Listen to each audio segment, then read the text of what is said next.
Hello everyone, welcome to my channel nursing classes. आज की हमारी क्लासेस का टॉपिक है अबॉर्शन। आज हम पढ़ेंगे कि अबॉर्शन क्या होता है, उसके टाइप्स क्या होते हैं, देन अबॉर्शन के कॉजेज़ क्या होते हैं। सो अबॉर्शन पढ़ने से पहले वीडियो को सब्सक्राइब कर दीजिए, देन लाइक एंड शेयर कर दीजिए। देखिए, अबॉर्शन का नाम सुनते ही हम सब ने ये ज़रूर सुना होगा MTP act, medical termination pregnancy act, जो सबसे पहले 1971 में आया था। उसमें काफ़ी सारे रूल्स थे, रेगुलेशन थे। देन एक ये भी इंक्लूड था उसमें कि 20 वीक तक की प्रेगनेंसी को टर्मिनेट करवाने की परमिशन मिलती थी प्रेग्नेंट वूमेन को। देन जैसे जैसे समय बीतता गया और MTP एक्ट में चेंजेस होते गए। एक चेंजेस अभी 2021 में भी हुआ, जिसमें एक था कि 24 तक की प्रेगनेंसी को टर्मिनेट करवा सकती हैं प्रेग्नेंट वूमेन। बट उसमें रूल्स हैं, रेगुलेशन है, देन मेडिकल कंडीशन है कि किन कंडीशन में वह टर्मिनेट करवा सकती हैं। अगर हम बात करें यूनाइटेड नेशन की रिपोर्ट जो 2022 में आई थी कि भारत में 67% अबॉर्शन असुरक्षित तरीके से होते हैं, और असुरक्षित अबॉर्शन के कारण क्या होता है, हर दिन 8 महिलाओं की मौत हो जाती है। सो हम सबको अबॉर्शन के लिए अवेयर रहना है, देन अवेयर करना है। सो चलिए आगे बढ़ते हैं। Introduction. Abortion is the ending of pregnancy by removing a foetus और embryo before it can survive outside the uterus. If the fetus or weight is less than 500 gram at 20 week of gestation, the expelled embryo or fetus is called abortion. It may be induced or spontaneously. Okay. Abortion का मतलब होता है गर्भपात, जिसको miscarriage भी कहा जाता है।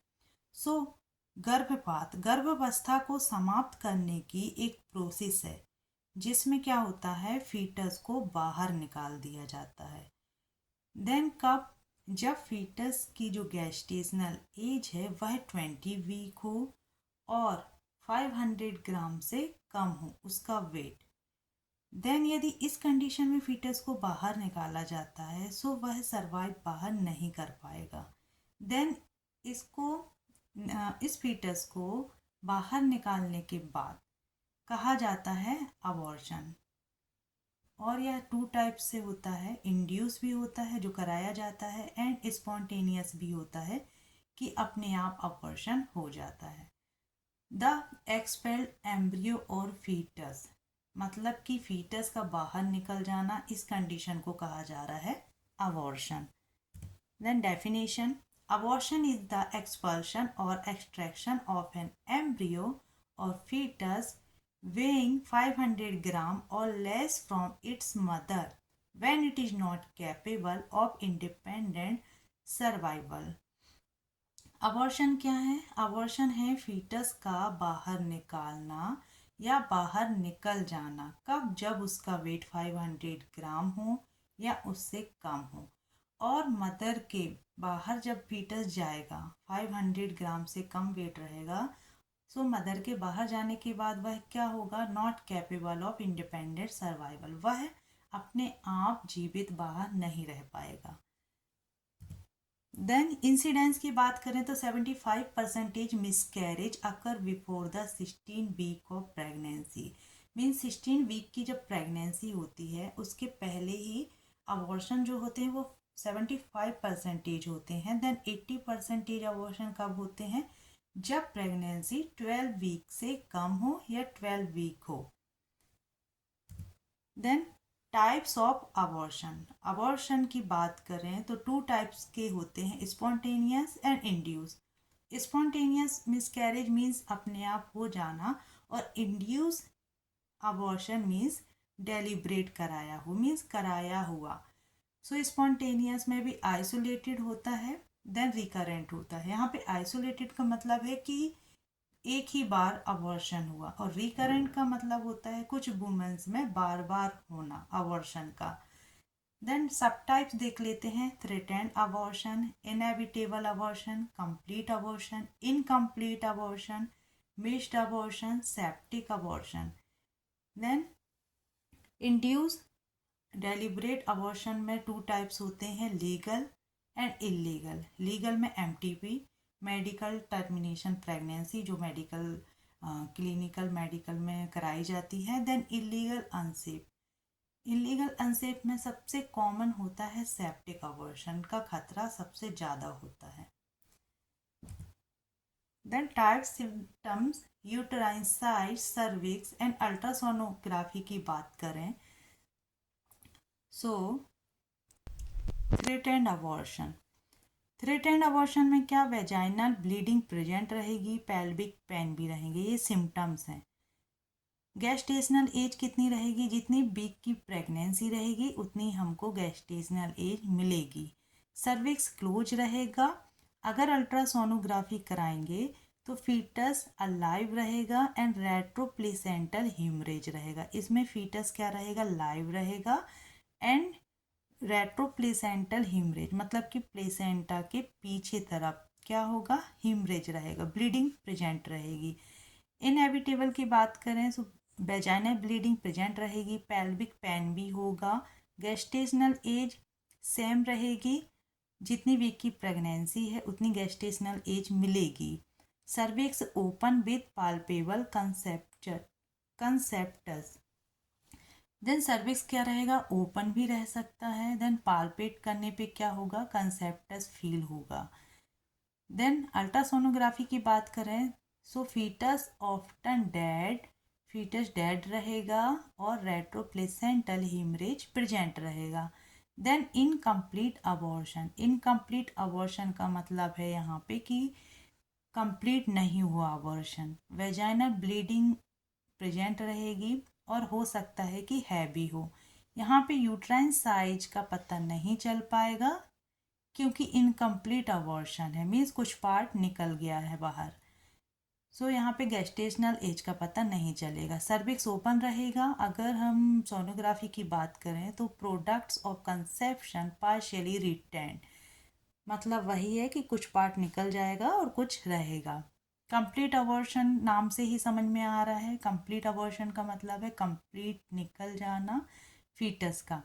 वेजाइनल ब्लीडिंग ट्रेस और एब्सेंट, इसमें क्या रहेगी, वेजाइनल ब्लीडिंग प्रेजेंट भी रह सकती है या एब्सेंट भी रह सकती है। गेस्टेशनल एज का पता नहीं चलेगा क्योंकि कंप्लीट अबॉर्शन हो गया है। सर्विक्स क्लोज रहेगा और अल्ट्रासोनोग्राफी कराएंगे तो यूट्राइन कैविटी एम्प्टी रहेगी, मीन्स सर्विक्स जो रहेगा, सर्वाइकल कैविटी क्या रहेगी, खाली रहेगी। Then missed abortion. Missed abortion means vaginal bleeding trace और brownish in colour. Vaginal bleeding क्या रहेगी, ट्रेस में रहेगी, कुछ हो सकती है और ब्राउनिश कलर भी आ सकता है। मिस्ड अबॉर्शन में मतलब अबॉर्शन तो हो गया है बट कुछ पार्ट फीटस का या एम्ब्रियो का यूट्राइन कैविटी में रह गया है। यूट्राइन साइज यहाँ नहीं मिलेगा, सर्विक्स क्लोज रहेगा। देन अल्ट्रासोनोग्राफी की बात करें सो ब्लाइटेड ओवम और फीटस। यहाँ पे ब्लाइटेड ओवम का मतलब है an embryonic pregnancy, means embryo यहाँ पर क्या रहेगा, एब्सेंट रहेगा और foetus. Then septic abortion. Septic abortion का मतलब है अबॉर्शन तो हुआ है बट कुछ पार्ट रह जाता है जिससे क्या होगा, इन्फेक्शन कॉज करेगा। सेप्टिक वेजाइनल डिस्चार्ज रहेगा, purulent, foul smelling with features of sepsis. Vaginal discharge होगा जिसमें फाउल स्मेलिंग प्रेजेंट रहेगी। पुरुलेंट मीन्स पस फॉर्मेशन हो जाना। यूट्राइन साइज वेरिएबल में बी लार्जर। सेप्टिक है तो हो सकता है क्लॉट बन जाए या कुछ पार्ट अंदर रह गया हो जिसके कारण क्या होगा, वेरिएबल रह सकता है। देन मे बी लार्जर भी समझ आ सकता है यूट्राइन साइज का। देन सर्विक्स की बात करें, सर्विक्स ओपन रहेगा और अल्ट्रासोनोग्राफी कराएंगे तो product of conception retained, means वही है कि कुछ पार्ट अंदर रह गया है काफ़ी दिनों तक जिससे क्या हुआ, इन्फेक्शन हो गया है। प्रेजेंस ऑफ फॉरेन बॉडी, जिससे क्या होगी, फॉरेन बॉडी प्रेजेंस हो जाएगी। Free fluid in peritoneal cavity, okay, जो भी सेप्टिक होगा या पस फॉर्मेशन हो जाएगा और जो फ्लूइड निकलेगा वो कहाँ पे इकट्ठा हो जाएगा, पेरिटोनियल कैविटी में, यूट्रस के आसपास free fluid in peritoneal cavity में हो सकता है। Then causes of abortion, fault in the embryo, fault in the maternal environment, या किसी तरह का फॉल्ट एम्ब्रियो में हो, ये कॉजेस हो सकते हैं, या किसी तरह का fault maternal environment means mother के गर्भाशय में कोई प्रॉब्लम हो, यूट्राइन कैविटी में कोई प्रॉब्लम हो, जिसके कारण क्या हो सकता है, अबॉर्शन हो सकता है। फीटल फैक्टर, देखिए टू तरह के फैक्टर होते हैं, टू तरह के कॉजेस होते हैं, foetal causes and maternal causes. So foetal factor में है genetic, 50% of early miscarriage is due to chromosomal abnormalities. Okay, यदि क्रोमोसोमल एबनॉर्मलिटीज हैं जिसके कारण अर्ली मिसकैरेज हो सकता है, अर्ली मिसकैरेज मीन्स 12 वीक से पहले अबॉर्शन हो सकता है, 50% चांसेस हैं कि क्रोमोसोमल एबनॉर्मलिटीज हों।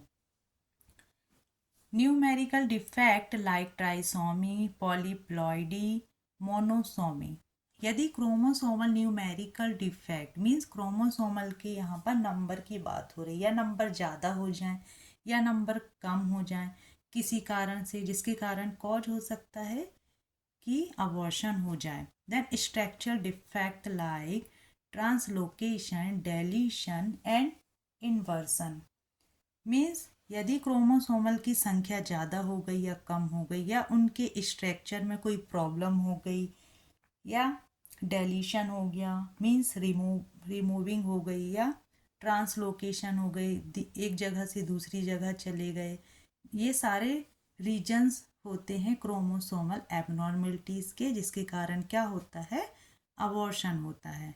देन मल्टीपल प्रेगनेंसी के कारण हो सकता है abortion. Degeneration of villi, degeneration of villi, यदि हम प्लेसेंटा जब पढ़ेंगे, प्लेसेंटा की बात करें तो प्लेसेंटा में क्या होते हैं, बिलाई होते हैं।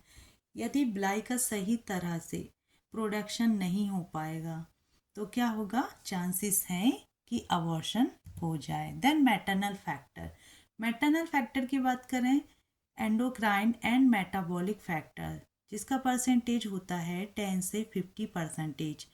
यहाँ पे है luteal phase defect, thyroid abnormalities, diabetes mellitus.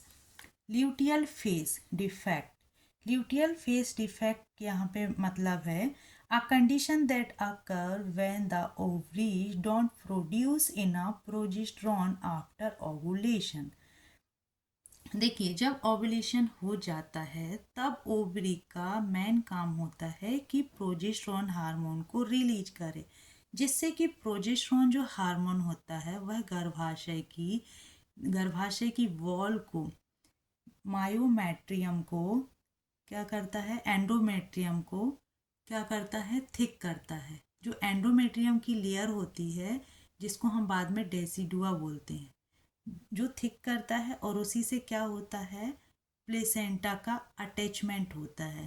Then यदि वह लेयर थिक नहीं होगी और अटैचमेंट सही तरह से नहीं हो पाएगा तो क्या होगा, चांसेस हैं कि मिसकैरेज हो जाए। सो इस कंडीशन को कहते हैं luteal phase defect. Then thyroid abnormalities के कारण भी अबॉर्शन हो सकता है, और डायबिटीज मेलाइटस। एनाटॉमिकल एबनॉर्मलिटीज़ होती हैं जिनका परसेंटेज होता है 10 to 15%। सर्विको यूट्राइन फैक्टर्स, क्या क्या यूट्राइन फैक्टर होते हैं, cervical incompetence and insufficiency means यदि सर्वाइकल कोई प्रॉब्लम हो या उसमें इनसफिशिएंसी हो जिसके कारण अबॉर्शन हो सकता है। Congenital mall formation of the uterus means genetic problem हो या यूट्रस का सही तरह से डेवलपमेंट ना हो पाना। यूट्राइन फाइब्रॉइड, यूट्राइन में फाइब्रॉइड का डेवलप हो जाना।